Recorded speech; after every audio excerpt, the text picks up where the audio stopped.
నిర్ణయంలో ఎలాంటి అభ్యంతరము లేదు. ముందుకు సాగిపో.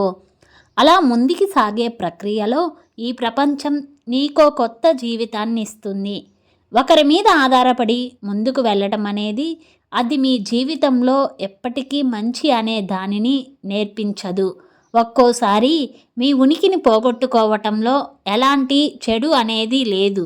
కానీ ఈ రెండిటి మధ్య తేడా ఏదైతే ఉందో అది ఓ కొత్త జీవిత అస్తిత్వానికి నాంది పలుకుతుంది.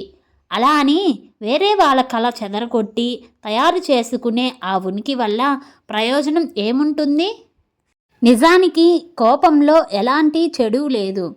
దాని కారణంగా ఒక దుష్టుడు మార్గంలోకి తీసుకురాబడితే, అలాగే దయ కారణంగా ఎలాంటి లాభం ఉండదు.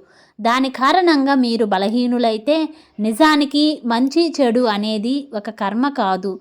కేవలం అది ఎప్పుడు ఏ స్థానంలో ఎలా చేస్తారో ఆ నిర్ణయమే మంచి లేదా చెడు అవుతుంది. అది సరైన సమయంలో చేస్తారు కంటే అది మంచిది, లేదంటే అది నేరం. అది మిమ్మల్ని నిలువున దహించి వేస్తుంది.